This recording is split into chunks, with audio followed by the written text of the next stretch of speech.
नमस्कार, स्वागत है आप सभी का इस विशेष सांकेतिक भाषा के बुलेटिन में। आपके साथ मैं हूं संध्या शर्मा और मेरे साथ है मेरे सहयोगी शरद मुद्गल।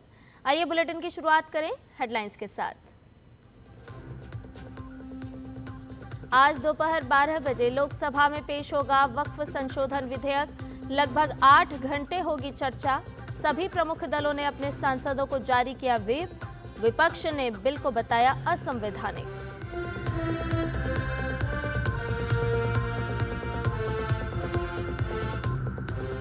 त्रिभुवन सहकारी विश्वविद्यालय और वायुयान वस्तुओं में हित संरक्षण विधेयक पर लगी संसद की मुहर। राज्यसभा से पारित हुए 2 महत्वपूर्ण विधेयक।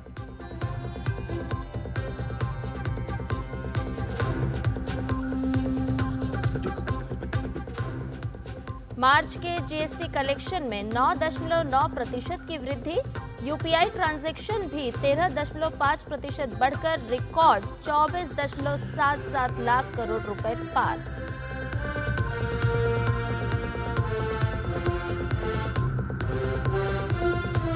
छत्तीसगढ़ के बहुचर्चित महादेव सट्टा ऐप में सीबीआई ने दर्ज की एफआईआर। पूर्व सीएम भूपेश बघेल समेत 21 लोग बनाए गए आरोपी। राज्य सरकार ने कहा जांच एजेंसी अपने हिसाब से करेगी कानूनी कार्रवाई।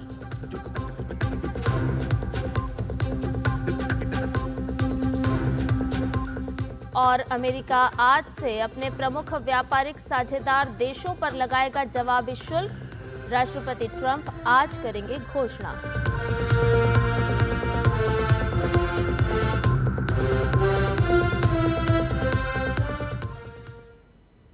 आइए खबरों को जान लेते हैं विस्तार से। वक्फ संशोधन विधेयक आज लोकसभा में पेश किया जाएगा। संसदीय कार्य मंत्री किरेन रिजिजू ने कहा कि सदन में विधेयक पर चर्चा के लिए 8 घंटे रखे गए हैं। कार्य मंत्रणा समिति की बैठक के दौरान इस बात पर सहमति बनी है कि जरूरी होने पर चर्चा का समय बढ़ाया जा सकता है।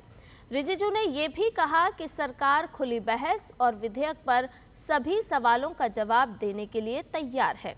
उन्होंने आरोप लगाया कि विपक्षी दल तुष्टीकरण की राजनीति के कारण कानून का विरोध कर रहे हैं। बीजेपी और कांग्रेस समेत सभी प्रमुख दलों ने अपने सभी सांसदों को लोकसभा में मौजूद रहने के लिए व्हिप जारी किया है। सरकार का दावा है कि विधेयक लोकसभा में पास होकर रहेगा, जबकि विपक्ष ने बिल का विरोध किया है। संसद में दोनों सदनों के इंडी गठबंधन के नेताओं ने वक्फ संशोधन विधेयक पर अपनी रणनीति तय करने के लिए कल नई दिल्ली में एक बैठक भी की। संशोधन विधेयक का मूल उद्देश्य वक्फ संपत्तियों के प्रबंधन और संचालन संबंधी कमियों को दूर करना है। विधेयक को पिछले वर्ष अगस्त में लोकसभा में पेश किया गया था। बिल पर और अधिक विचार विमर्श के लिए भाजपा सांसद जगदम्बिका पाल की अध्यक्षता में एक संयुक्त संसदीय समिति का गठन किया गया। समिति को लगभग 97 लाख सुझाव प्राप्त हुए थे।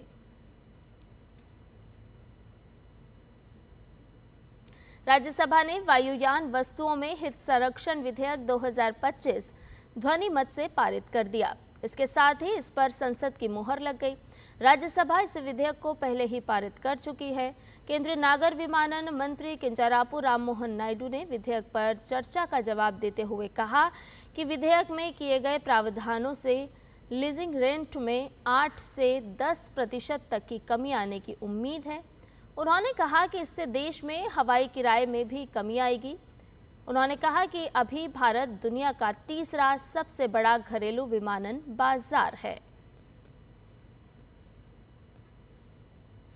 लोकसभा के बाद राज्यसभा से भी कल त्रिभुवन सहकारी विश्वविद्यालय विधेयक चर्चा के बाद पारित कर दिया गया। इस बिल के जरिए गुजरात के आणंद में स्थित संस्थान को सहकारी विश्वविद्यालय का दर्जा मिल जाएगा।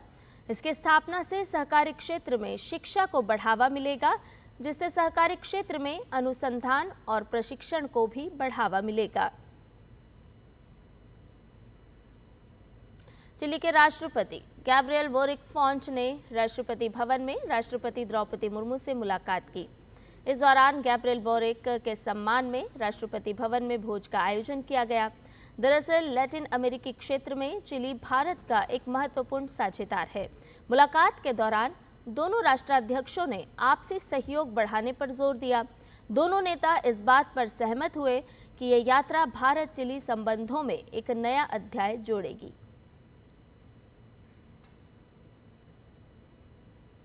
महादेव सट्टा मामले में कांग्रेस नेता और छत्तीसगढ़ के पूर्व मुख्यमंत्री भूपेश बघेल की मुश्किलें कम होने का नाम नहीं ले रही है।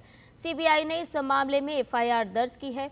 एफआईआर में भूपेश बघेल को आरोपी बनाया गया है।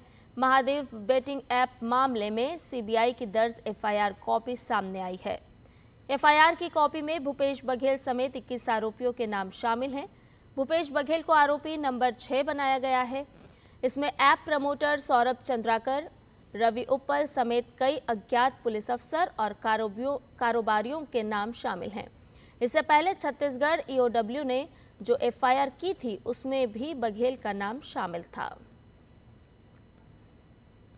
देश में यूपीआई ट्रांजैक्शन में इजाफा हुआ है। मार्च में ये 13.5% बढ़कर रिकॉर्ड 24.77 लाख करोड़ रुपए पर पहुंच गया है। मार्च में यूपीआई आधारित लेनदेन का मूल्य रिकॉर्ड 24.77 लाख करोड़ रुपए रहा, जो फरवरी के 21.96 लाख करोड़ रुपए से 12.79% ज्यादा है। सालाना आधार पर मार्च में यूपीआई ट्रांजैक्शन मूल्य में 25% की वृद्धि और संख्या में 36% की वृद्धि दर्ज की गई। देश में जीएसटी कलेक्शन में भी इजाफा हुआ है। मार्च में जीएसटी के कलेक्शन में बढ़ोतरी दर्ज की गई है। जीएसटी का कलेक्शन 9.9% बढ़कर 1.96 लाख करोड़ रुपए पर पहुंच गया है। पिछले साल के इसी महीने की तुलना में 9.9% की बढ़त हुई। मार्च में जीएसटी का कलेक्शन इस साल फरवरी में दर्ज 1.84 लाख करोड़ रुपए के राजस्व से 6.8% ज्यादा है। अमेरिका आज से प्रमुख व्यापारिक साझेदार देशों पर जवाबी शुल्क लगाने जा रहा है। ट्रंप की जवाबी शुल्क नीति जैसे को तैसा सिद्धांत पर आधारित है। इसका मतलब है कि अमेरिका उन देशों से आयातित वस्तुओं पर वही शुल्क लगाएगा जो ये देश अमेरिकी उत्पादों पर लगाते हैं।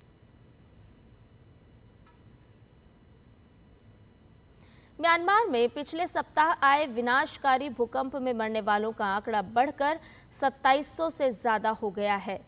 भूकंप के चलते बुनियादी ढांचे, सड़कें और रिहायशी इमारतों को भारी नुकसान पहुंचा है।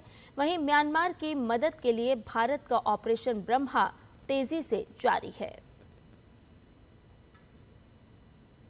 मुंबई में 1 से 4 मई तक होने जा रही वेव्स समिट में सूचना एवं प्रसारण मंत्रालय के पास करीब 85,000 एंट्री अब तक पहुंच चुकी है।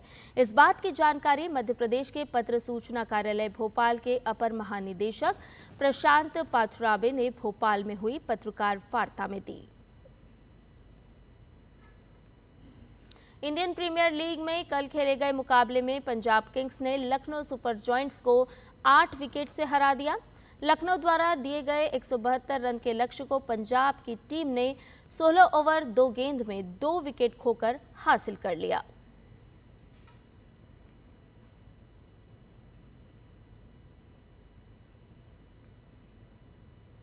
इंडियन प्रीमियर लीग में आज रॉयल चैलेंजर्स बेंगलुरु का सामना गुजरात टाइटंस से होगा।